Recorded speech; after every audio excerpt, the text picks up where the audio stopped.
Here's what's on there so far of you.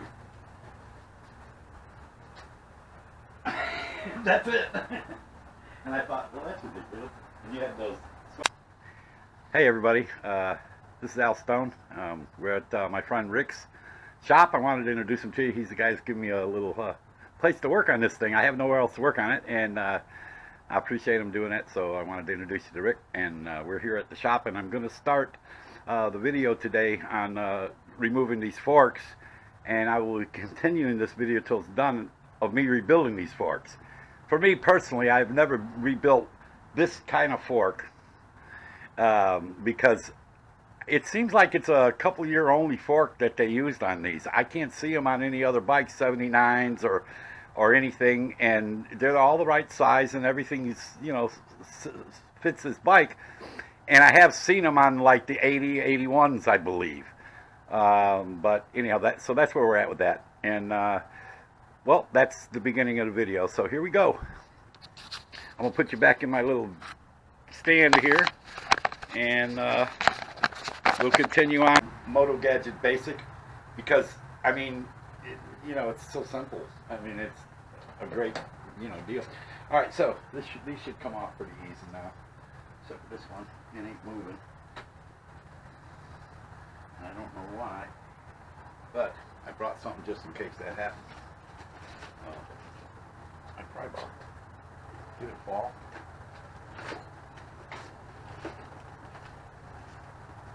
No, it's a pry bar with a red tip on it, like brand new. I just put it in. You want a small one or No, large? it's there. Yeah, I got it right here. Let's see here. Maybe give it a little bit of a helper here.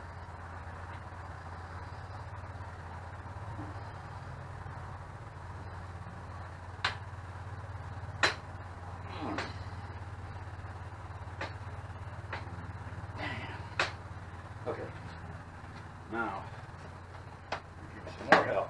I'm gonna give it some more help.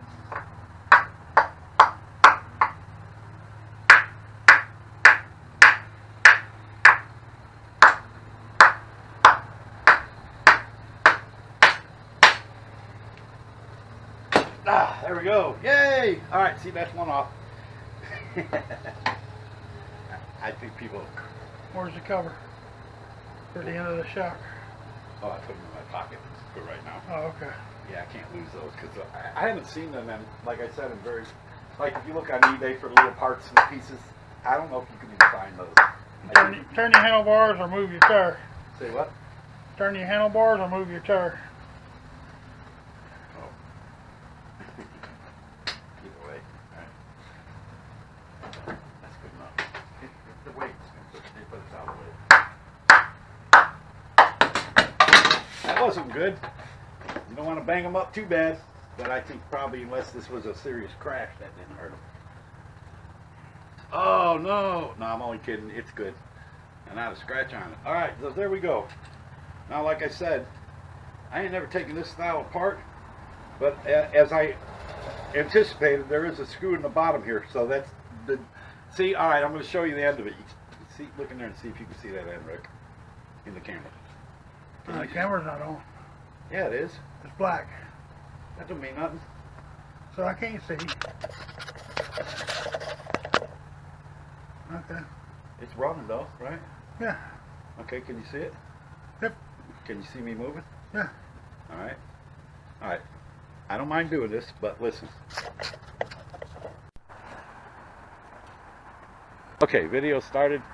Okay, what we're doing here is we already loosened the bolts on this, so you can see where everything goes, and we can take it apart. Rick's gonna pull off the nuts, and actually those nuts have a washer underneath each one of them, and then you pull the cap off, and there's a little bit of an axle spacer that can come out of there, and you got to make sure all that's put back right.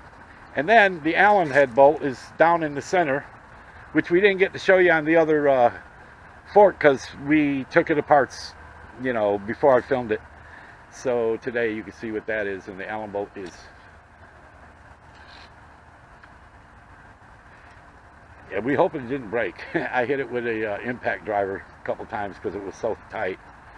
But the main thing is we don't want to drop the little washer down in the dirt. If there's one on there. Yeah, there's supposed to be a little gasket.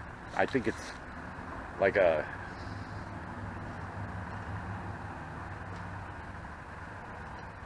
Alright. Alright, Rick. Brass. Huh? Brass washer. Alright, let me see it. Or, hang on. We'll get a little closer shot of this if you all can see that. It's just a simple little brass washer which can be reused. So I'm off to find one that size. There's a store here that has all kinds of odd tools and bits and pieces that they need.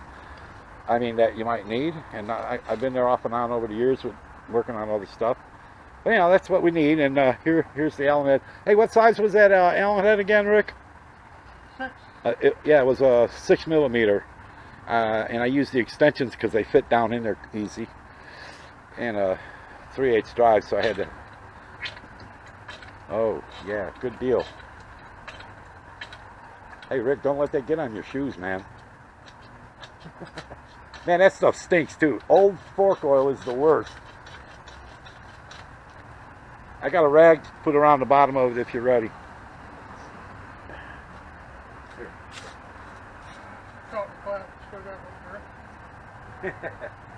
All right. So, everybody, that's how you get these apart. The other one, I'm going to go grab it because I want you to see the difference at the ends. Hang on right there, Rick. I want to show them the difference of the two. So we're going to get shown this.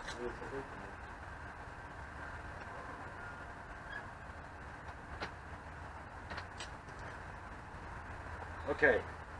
Now you've seen that one there. This one here, which is the one that goes on the right side. No, it's not. It's for the right side. Oh no, it's got the brake on it. Wait a minute. Oh, this is the right side. Yeah, that's right, the sealed one. Okay, so I'm holding this up here. Yeah, I see. I'm holding this up here so you can see the difference on the end. It doesn't have a cap. There's a hole, so you got to get in there. And once again, it was a number 6. It goes down in there real nice, and that's how you get that apart. On this one, you take the cap off. And the difference is, if you get confused what side of the bike that they go on, like I just did, this one here's got the mount for the brake, and this is a single front disc motorcycle. So now you get the idea. All right, Rick. Hey, I'd like to thank you all for hanging out and watching this video. And you know, there's more to come of this stuff. I'm going through this whole bike, every aspect of it. It might take a little while, but anyhow, if you like what you see, hit the like button, subscribe, maybe hit the bell if you want to be notified for our next video, and hope to see you again soon. Thank you.